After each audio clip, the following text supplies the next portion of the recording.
पहली खबर बहुत बड़ी सुर्खी बन गई है। आपकी खबर को यह समझ में आना चाहिए कि आपको कुछ दिनों पहले मैंने एक सेशन में बताया था कि ईरान ने इजराइल के ऊपर हमला किया था। और ईरान ने इजराइल के ऊपर हमला क्यों किया था, उसके पीछे की कहानी बताई थी कि इजराइल ने ईरान की एम्बेसी के ऊपर सीरिया के अंदर हमला किया था। इसके चलते हुए इजराइल और ईरान के बीच में, यानी कि नेतन्याहू और ईरान के बीच में एक बहुत ज़बरदस्त तरीके से बहुत बड़ा वॉर चल रहा था। इसी बीच में ईरान के राष्ट्रपति इब्राहिम राइसी से जुड़ी हुई आज की खबर है, और खबर यह है कि इब्राहिम राइसी, अपडेटेड खबर यह है कि नहीं बचे। इससे पहले की खबर, यानी कि इनका हेलीकॉप्टर क्रैश होने से लेकर नहीं बचने तक की पूरी खबर आज के सेशन में हम लोग डिस्कस करने जा रहे हैं। मेरे प्यारे साथियों, सेशन जैसे जैसे बनना शुरू हुआ उस समय में इस प्रकार की खबरें आना शुरू हुई थी कि इनका हेलीकॉप्टर क्रैश हो गया है। हेलीकॉप्टर क्रैश होने की खबर पूरी रात भर चली। अब से 10 मिनट पहले यह खबर कंफर्म हुई है कि जहां हेलीकॉप्टर क्रैश हुआ वहां पर कोई भी नहीं बचा है। देश और दुनिया के अंदर इंटरनेशनली ट्रेंड कर रहा है हेलीकॉप्टर क्रैश। ईरान, राष्ट्रपति इब्राहिम और इजराइल का यहां पर ट्रेंड करना एक बहुत बड़ी खबर है, क्योंकि माना जा रहा है कि यह इजराइल का और इजराइल की खुफिया एजेंसी मोसाद का काम हो सकता है।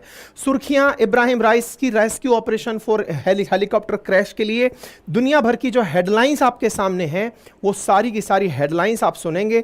यहां से आपको क्या हुआ, कैसे हुआ, पूरी कहानी जानने को मिलेगी। लेकिन लास्ट का मतलब कि जो अंत में सुनेंगे वो पहले सुन लें कि इब्राहिम राइसी के बारे में खबर ये आ रही है कि ये नहीं बचे हैं, क्योंकि हेलीकॉप्टर जहां क्रैश हुआ वहां पर किसी के भी जीवित बचने की कोई भी संभावना नगण्य के बराबर बताई गई है। अब से 15 मिनट पहले की ये खबर है। तो चलिए अब विस्तार से आपको बताना शुरू करते हैं, क्योंकि हेडलाइंस जिस तरह से बनना शुरू हुई थी कि हेलीकॉप्टर क्रैश हुआ, उसके बारे में समझते हैं। साथियों, कल यानी रविवार के दिन शाम 7:30 बजे की बात है। इब्राहिम राइसी अपने विदेश मंत्री हुसैन अमीर अब्दुल्लाहियन को लेकर हेलीकॉप्टर के अंदर बैठकर ईरान का बॉर्डर टच होता है अजरबैजान के साथ। वहां पर एक राज्य है जिसका नाम है पूर्वी अजरबैजान, वहां पर गए थे। और वहां क्यों गए थे? वहां पर इन राइसी को अजरबैजान के राष्ट्रपति के साथ मिलकर के एक डैम का उद्घाटन करना था, एक बांध का निर्माण हुआ था, उसके बारे में ये लोग वहां गए थे। ठीक है, इन दोनों जगहों को थोड़ा मैप पर समझ लेते हैं। भारत से पश्चिम की तरफ चलते हैं तो आपको पर्शियन गल्फ में ईरान से टच होता हुआ उत्तर की तरफ कैस्पियन सागर के तट पर बसा हुआ देश है अजरबैजान, जिसकी राजधानी बाकू है।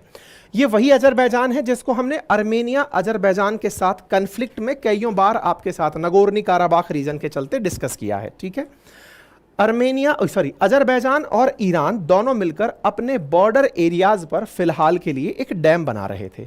यह है वो ईस्ट अजरबैजान प्रोविंस जो कि अजरबैजान से कनेक्टेड है। इस जगह पर इनकी यात्रा थी। रईसी 19 मई की सुबह अजरबैजान के राष्ट्रपति इल्हाम अलीयेव के साथ एक बांध का उद्घाटन करने के लिए यहां गए थे।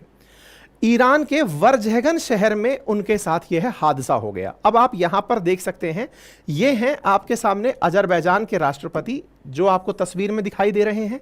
ये ईरान के राष्ट्रपति हैं। ये दोनों मिलकर के एक डैम के किनारे आपको खड़े हुए दिख रहे हैं। ईरान और अजरबैजान दोनों अपने झंडों के साथ इस डैम के पाल पर खड़े हुए दिखाई दे रहे हैं। ये जो हेलीकॉप्टर आपको उड़ता हुआ दिखाई दे रहा है, यह इब्राहिम राइसी का आखिरी तस्वीर है। मतलब इसके बाद उन्हें फिर नहीं देखा गया।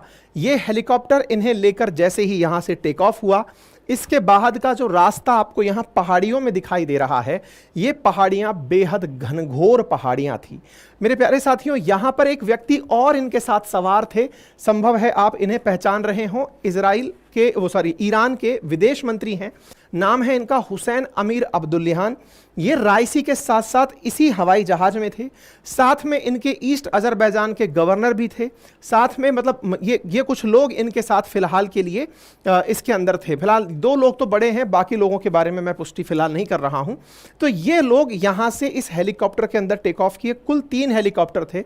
2 हेलीकॉप्टर तो निकल कर चले गए। एक हेलीकॉप्टर जिसमें इब्राहिम राइसी थे, ये इस घने जंगल के अंदर इन्हें अपने साथ ले जाकर, अब ये इनको मैं बार बार क्यों दिखा रहा हूं, अगर आप इनको याद कर रहे हो तो जब भारत के विदेश मंत्री इनसे मिलने गए थे उसके तुरंत बाद ही इन्होंने पाकिस्तान पर हमला करवाया था। पाकिस्तान के ऊपर जो आतंकियों को मारने के लिए सर्जिकल स्ट्राइक की थी। बाद में पाकिस्तान को मनाने के लिए इब्राहिम राइसी और ये दोनों लोग पाकिस्तान की यात्रा पर गए थे। आपको याद होगा इन दिनों इन्होंने एक थोड़ा स्ट्रेटजिकल शिफ्ट किया था कि इजराइल को काउंटर करने के लिए पाकिस्तान की यात्रा करने का प्रावधान किया था। ठीक है, यही ईरानियन प्रेसिडेंट जब इनका हेलीकॉप्टर निकलना शुरू हुआ तो पता चला कि इन्हें एक हार्ड लैंडिंग का सामना करना पड़ा है। हार्ड लैंडिंग मतलब इनके हेलीकॉप्टर को उतरना पड़ा क्योंकि उसमें कोई तकनीकी खराबी आई, लेकिन पहाड़ी क्षेत्रों से निकलने के कारण, देखिए जिस जगह से ये हेलीकॉप्टर आखिरी बार ट्रेस हुआ वो ये जगह थी जिसको अगर और करीब से देखा जाए तो ये कुछ घनघोर जंगल में ऐसी दिखाई दे रही है। निश्चित ही हेलीकॉप्टर रुकने के लिए किसी हेलीपैड जैसी जगह की जरूरत हो, तो यहां पर कोई भी ऐसी सुविधा नहीं थी। उड़ते ही हेलीकॉप्टर को जो खराबी का सामना करना पड़ा वो इस घनघोर जंगल के अंदर कहीं ना कहीं अर्जेंसी में लैंडिंग कर दिया। जिस हेलीकॉप्टर में ये सवार थे इब्राहिम राइसी, वो टाइप 412 हेलीकॉप्टर है जो अमेरिका से कभी ईरान ने खरीदा था जब इनके रिश्ते अमेरिका से अच्छे हुआ करते थे। इसलिए बहुत सारे लोग इस समय डाउट CIA पर भी कर रहे हैं क्योंकि ईरान ने अमेरिका की भी नहीं मानी थी। अगर आपको ध्यान हो तो इन्हें समझाया गया था कि इजराइल पर हमला मत करो, इन्हें बहुत बार समझाया था, लेकिन ईरान ने पूरी दुनिया में ढिंडोरा ऐसे पीटा कि हमको कोई नहीं मार सकता, हम बिल्कुल अजेय हैं, हमने इजराइल में बम घुस करके मार दिया है। और सीधा यह कहा था कि हम अमेरिका को चुनौती देते हैं कि वो अगर कुछ हो सके तो हमारा बिगाड़े। ये वही हेलीकॉप्टर है जिसमें इब्राहिम राइसी बैठे हैं जो अमेरिका ने इनको दिया था। अब आप विचार कीजिए, अमेरिकी डिवाइसेस का उपयोग करने वाले राइसी जब इसी हेलीकॉप्टर में सवार होकर अमेरिका को धमकी दे रहे हैं, तो ये लोगों का इस समय ट्विटर ट्रेंड चल रहा है कि मोसाद ने मारा है कि CIA ने मारा है। और अब दुनिया में लोगों को यह समझ में आ गया है कि इजराइल से पंगा लेना बहुत मुश्किल टास्क है, यानी कि जिसने पंगा लिया उसने अपनी जान देकर के ही उसकी कीमत अदा की है। जैसे ही इनकी हत्या हुई है, अब इसको हत्या कहा जाए, एक्सीडेंट कहा जाए, लोग लेकिन इजराइल को टैग करना शुरू कर दिए हैं क्योंकि ये वही व्यक्ति हैं जिन्होंने इजराइल पर हमले का आदेश दिया था। इजराइल पर हमले का आदेश दिया था और पूरी दुनिया में बड़ी बेखौफी के साथ घूमे थे जब इजराइल ने इनसे कहा था कि हम बदला लेंगे। बदला लेने के समय ये उड़कर पाकिस्तान चले गए थे और बाकायदा पाकिस्तान में बड़ी राजकीय तरीके से आनंदित होकर के अपना वो बढ़ा रहे थे, मान बढ़ा रहे थे कि देखो हमने इजराइल पर हमला करके दिखा दिया है। और उस अंदाज को ना तो अमेरिका ने पसंद किया होगा और ना ही इजराइल ने। यही तार जुड़ रहे हैं साथियों। ये सुबह की और कल शाम की तस्वीरें हैं। जिस जगह यह हेलीकॉप्टर गिरा वहां पर कितना घना कोहरा है, उन्हें आप इन तस्वीरों से समझ सकते हैं। इस घने कोहरे के कारण रेस्क्यू ऑपरेशन होने में भी बहुत तकलीफ हुई। कल रात से हेलीकॉप्टर गिरा हुआ है और तब से लेकर इस घने जंगल में तमाम गाड़ियों के साथ पूरा स्टाफ सर्च करने के लिए घूम रहा था। रातों रात इन्होंने सघन पूरी तरह से इसकी जांच की, लेकिन कोई भी क्लू नहीं लग सका क्योंकि इतने भीषण जंगल में 40 टीमें बना करके ईरानियन रेवोल्यूशनरी गार्ड कॉर्प्स वगैरह इन सबको पूरी तरह से खोज रहे थे। पूरे ईरान के अंदर प्रार्थना सभाएं चल रही थी पूरी रात कि मतलब ये बच जाएं, इसको लेकर के आप, और हमने इसको पूरी रात आपको अपडेट किया ट्विटर के माध्यम से। मैं कई बार आपसे कह चुका हूं, अगर संभव हो तो हमारा ट्विटर हैंडल है उसे आप ज्वाइन कर लें, फॉलो कर लें। अंकित कुमार अवस्थी वेरीफाइड अकाउंट है, मतलब X अकाउंट है, आप जाकर के इसे ज्वाइन कर सकते हैं। हमने रात भर इस पर अपडेट दिया है। अभी भी आपका सेशन 10 मिनट लेट इसलिए हुआ क्योंकि 10 मिनट पहले भी हमने कंफर्म किया है और ये कंफर्म न्यूज़ निकल कर आई कि वो नहीं बचे हैं। ठीक है, तो मतलब आप अपडेशन के रूप में आप हमारे साथ कनेक्टेड रह सकते हैं। और ये आप देख रहे हैं कि यहाँ पर मतलब हमने पूरे अपडेट्स आपको दिए कि किस प्रकार से ईरान के अंदर इनके लिए दुआएं मांगी जा रही थी, दुआएं मांगी जा रही थी कि ये बच जाएं, लेकिन फाइनली जो हुआ वो आपके सामने है।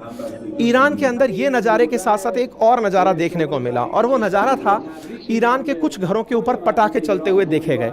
ईरान के ऊपर जब पटाखे चलते हुए देखे गए तो फिर ईरान में इस तरह के पटाखों को देखकर लोगों के मन में एक सवाल आया कि यार अल्टीमेटली कौन ऐसा है जो इस बात की खुशी मना रहा है कि राइसी मर जाए तो अच्छा है। तो इसके बारे में जब खबर जुटाई गई तो पता चला कि ईरान के अंदर ये जो इब्राहिम राइसी थे, ये अब तक जो इनके खिलाफ बोलते थे उनमें से 4000 से अधिक लोगों को फांसी की सजाएं सुनाकर मार चुके थे।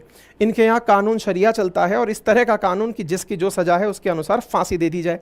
साथ ही आपको याद होगा लंबे समय से यहाँ पर हिजाब को लेकर के लंबा विवाद चल रहा था और उस विवाद में यहाँ की महिलाओं को खूब प्रताड़ित किया गया। वो भी रायसी ही थे जिनके चलते महिलाओं को बहुत ज़्यादा मतलब एक तरीके से दबाव झेलना पड़ा, सामाजिक प्रतिकार झेलना पड़ा और पनिशमेंट झेलना पड़ा, कईयों को फांसी की सज़ा तक पहुंचना पड़ा। ऐसी स्थिति में कहा जा रहा है कि ये वही लोग हैं जिन्हें इतना ज़्यादा रायसी ने कष्ट दिया, वो सभी लोग यहाँ पर जश्न मना रहे थे कल रात से ही कि भला हुआ कि वो मर जाए। ईरान इंटरनेशनल इंग्लिश के अंदर ये काफ़ी ज़्यादा अपडेट देते रहे। बीच में फिर रात को खमनेई का भी रात को ट्वीट आया। खमनेई जो इनके सुप्रीम लीडर हैं, मतलब खमनेई की ही थॉट है जिसके चलते हुए ईरान ने अपने यहाँ पर पश्चिम को त्याग कर एकदम एक्सट्रीम इस्लाम को अपना लिया था। वो करने वाले यहाँ पर ईरान के अंदर क्रांति लाने वाले खमनेई थे। खमनेई ने कहा कि हम पूरी तरह से उनके लिए दुआ करते हैं। जनता को आकर संबोधित किया कि जल्दी ही वो स्वस्थ होकर लौटेंगे, लेकिन अब आपके सामने है खबर कि वो स्वस्थ नहीं है। ऐसी स्थिति में खमनेई ने अपनी जनता को विश्वास दिलाया कि अगर उन्हें कुछ भी होता है तो हम उस स्थिति के लिए भी तैयार हैं।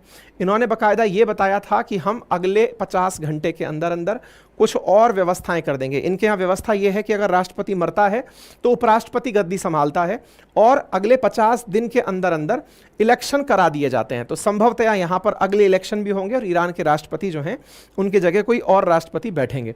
भारत के प्रधानमंत्री ने भी जब कल इस खबर को पूरी तरह से मतलब जगह मिलने लगी तो हमने भी ट्वीट किया, पाकिस्तान के प्रधानमंत्री ने भी ट्वीट किया, दुनिया भर से ट्वीट आने लगे कि हम पूरी तरह से सभी लोग इस घटना के लिए मतलब सजग हैं कि जो हुआ है वो कैसे हुआ, क्या हुआ। ठीक है साहब। इसी बीच में रूस ने अपनी तरफ से खास खोजबीन करने के लिए अपनी तरफ से जहाज भेजना शुरू कर दिया। सऊदी अरेबिया सभी लोग कंसर्न हुए और रूस ने अपनी तरफ से खोज करने के लिए MRCOM करके एक मतलब इनका वो है, जैसे अपने NDRF होता है ना, उसके तरह ही इनके पास एक हेलीकॉप्टर है NDRF की तरह इनकी टीम के पास, उसको रवाना कर दिया ताकि वो खोजने इस डीप फॉग में चला जाए। इसी बीच में तुर्की ने भी अपनी तरफ से अपने बायरख्तार ड्रोन भेजे। ये ड्रोन फिर से अपनी काबिलियत सिद्ध कर गए। बायरख्तार ड्रोन ने ही पता चला है कि ये वाला हेलीकॉप्टर क्रैश खोजा है जब इनके द्वारा तुर्की के अर्दगन ने रात को अपनी तरफ से ड्रोन्स यहां भेजे। उन ड्रोन्स ने कुछ इस प्रकार की तस्वीरें घने कोहरे में से भी देखने की, यानी कि नाइट विजिबिलिटी की तस्वीरें जारी की। ये टर्किश का बायरख्तार ड्रोन है जो कि इन घने पहाड़ों में से ढूंढ रहा है और सुबह इसी ड्रोन को ही यह फुटेज प्राप्त हुई है। मतलब एक प्रकार से यह समझिए कि अगेन तुर्की के इस डिवाइस ने इस आपदा के अवसर में भी अपनी पहचान बना ली है, यानी कि इतने घने घनघोर माहौल में भी वो खोजने में कामयाब हुआ। और यूरोपियन कमीशन से भी ईरान ने कहा, असल में यूरोपियन यूनियन का एक सैटेलाइट है जिसका नाम है कॉपरनिकस। वो कॉपरनिकस दुनिया भर में जितने भी फ्लाइट्स उड़ रही हैं या फिर जो भी इमरजेंसी मूवमेंट्स हो रहे हैं उन पर निगाह रखता है, लेकिन वो लीक नहीं करता है। उसको जब आप मांगोगे कि बता दो भाई लास्ट लोकेशन इसकी क्या थी, उस समय के लिए उपयोगी है। तो इसने ईरान ने यूरोपियन यूनियन से भी कहा था, यूरोपियन कमिश्नर से भी कहा था कि कृपया करके कॉपरनिकस से लोकेशन निकाल के बता दो। लेकिन इस लोकेशन की खोज में चल रहे रेस्क्यू ऑपरेशंस में, जो कि नाइट विजन कैमरा के साथ उड़ रहे हेलीकॉप्टर्स थे, साथ में ड्रोन्स थे, फाइनली उन ड्रोन्स ने कुछ इस प्रकार से लोगों को भेज भाज करके जब खोजाखाजी की, उसके बाद में पता चला कि वो हेलीकॉप्टर कहाँ क्रैश हुआ है। मोसाद का ट्विटर पर ट्रेंड होने लगा। मोसाद इजराइल की वो खुफिया एजेंसी जो कि ये माना जाता है कि इजराइल के दुश्मनों को दुनिया के किसी भी कोने में नहीं छोड़ेगी, फिर चाहे रायसी हों, रायसी से पहले भी, चाहे वो फ़कीर जादे हों, चाहे सुलेमानी हों, उन सबको इजराइल ने किस प्रकार से ठिकाने लगाया वो पूरी दुनिया जानती है। यही कारण है कि दुनिया भर में ट्वीट्स में यह अंबार लगा हुआ है कि मोसाद ने मारा इनको या CIA ने मारा। CIA अमेरिका की खुफिया एजेंसी है और लोग इस प्रकार की चर्चाएं कर रहे हैं कि इनका मरना जरूरी था क्योंकि इनकी वजह से ही ईरान इजराइल के बीच क्राइसिस था। लोग अपनी तरफ से शेयर करते हुए कह रहे हैं कि ये वो व्यक्ति है जिसने इजराइल पर हमले का आदेश दिया था। ईरान ने जो ड्रोन लॉन्च करके इजराइल पर हमले किए थे वो क्यों किए थे, तो उसके पीछे का वजह था कि इजराइल ने सीरिया के अंदर जहां पर ईरान की एम्बेसी थी वहां पर अपनी तरफ से हमला किया था। लेकिन अल्टीमेटली इजराइल पर हमला नहीं करना चाहिए था क्योंकि ईरानियन कमांडर सुलेमानी भी इजराइल के खिलाफ थे तो मारे गए। फ़कीर जादे इजराइल के खिलाफ थे जो कि इनके परमाणु वैज्ञानिक थे, वो मारे गए। इसके बाद में अब इब्राहिम राइसी का मारा जाना पूरी दुनिया के अंदर फिर से एक खौफ पैदा करता है, अमेरिका के वर्चस्व को फिर से स्थापित करता है, क्योंकि अमेरिका के बारे में कहा गया था कि ईरान ने अमेरिका को चुनौती दे दी है कि भाई तुम मेरी प्रेजेंस में, मतलब ईरान अमेरिका के वहाँ होते हुए भी राइसी किसी प्रकार से इजराइल पर हमला करने के लिए कामयाब हो गए थे। तो फिलहाल के लिए ईरान के अंदर इमरजेंसी कैबिनेट मीटिंग बुलाई गई सुबह सुबह, और जब सुबह ये खबर निकलना शुरू हुई, जब आपके सेशंस बन रहे थे, तो उस समय की मैं खबर दिखा रहा हूं आपके सामने कि Iran helicopter crash live update, rescuer found Russian aircraft. और उसके बाद में आपका सेशन शुरू हो रहा था उससे 10 मिनट पहले की खबर है कि rescue team identify president Ebrahim Raisi's crashed chopper, no clue of any living person in president Raisi's search following Sunday chopper crash, कि कोई भी लिविंग बचने की मतलब जानकारी अभी नहीं निकल कर आई है। कुल मिलाकर के जियोपॉलिटिक्स में ये एक बहुत बड़ी घटना है। सुबह सुबह आप लोगों को एज एन अपडेट मैंने आपको ये जानकारी दे दी है। उम्मीद है कि आप सभी लोग भी इससे किसी न किसी प्रकार की जियोपॉलिटिक्स डिराइव कर रहे होंगे। आने वाले समय में मैं और सेशंस में आपको ये बताऊंगा कि इसके क्या रिपरकर्शंस हो सकते हैं। अगर यह बात सिद्ध हो जाती है कि यह काम पूरा की पूरा इजराइल ने ही किया है या अमेरिका ने ही किया है, तो फिर कितना ज़बरदस्त तरीके से खाड़ी देशों के अंदर स्थितियां बिगड़ सकती हैं, उसकी कल्पना करना भी फिलहाल के लिए असंभव है। क्योंकि जिस प्रकार से युद्ध की स्थितियों में पूरा गल्फ और पूरा वर्ल्ड लगभग घसीटता चला जा रहा है, ऐसी स्थिति में अगर ये प्रूव हो जाता है कि राइसी को मारने में मोसाद का या CIA का हाथ था, तो ये फिर मतलब मैं यही कह सकता हूं कि फिर ये पलटने लायक तो नहीं बचेगा, इर्रिवर्सिबल घटना हो जाएगी। चैनल पर नए हैं तो सब्सक्राइब कर लीजिए। बाकी आप सबसे केवल इतना ही कहा जा सकता है कि आप अपने अन्य साथियों को भी समय समय पर अवेयर करते रहें। पढ़ने के लिए अगर आप जुड़ना चाहें तो आप हमारी वेबसाइट अपनी पाठशाला.com पर इस पूरे करंट को जाकर प्रॉपर तरीके से पढ़ सकते हैं। ठीक है, आपको हमारे एप्लीकेशंस भी गूगल प्ले स्टोर पर उपलब्ध हैं, ऐप स्टोर पर उपलब्ध हैं, सब जगह आपको हमारे एप्लीकेशंस मिल जाएंगे। आप अपनी पाठशाला.com पर जाकर के कहाँ से हमारा करंट देख सकते हैं, तो ये 3 डॉट लगाए हुए हैं। वेबसाइट पर जब पहुँचेंगे तो वेबसाइट पर पहुँचने के बाद आपको 3 लाइनें जो खिंची हुई हैं, यहाँ से आप करंट अफेयर सेक्शन में जाएंगे। करंट अफेयर में जाकर के इस जगह पर आपको RNA PDF मिल जाएगा। तो वेबसाइट पर जाना है अपनी पाठशाला.com, 3 पैरेलल लाइंस के नीचे करंट अफेयर्स को ट्रिक करेंगे तो फिर यहाँ पे RNA PDF, यहाँ पर RNA PDF 18 मई 17 मई सबकी डली हुई है। यहाँ पर जाकर के आप अपनी PDF को डाउनलोड कर सकते हैं। तो जो लोग पूछ रहे थे कहाँ से मिलेगा, वो भी हमारी टीम ने आप तक पहुँचा दिया है। ठीक है साहब, इसके साथ साथ जिन्हें हमारा हिस्ट्री, ज्योग्राफी, पॉलिटी, इकोनॉमी का रिकॉर्डेड बैच चाहिए वो 1499 के अंदर उपलब्ध है, आप उसे ले सकते हैं। हिस्ट्री, ज्योग्राफी, पॉलिटी, इकोनॉमी मैंने डिटेल में यहाँ पर किया हुआ है, और जो यहाँ कंटेंट पढ़ाया गया है वो 6 किताबों के अंदर प्रॉपर तरीके से लिखकर उपलब्ध कराया गया है। आप इन्हें अपने घर पर ऑर्डर कर सकते हैं। अपनी पाठशाला एप्लीकेशन पर भी ये उपलब्ध हैं। आपका समय शुभ हो, बड़ों का सम्मान करें, छोटों को प्यार दें, अपना व्यक्तित्व इस प्रकार से विकसित करें कि महिलाएं आपके साथ सुरक्षित और सम्मानित महसूस करें। धन्यवाद।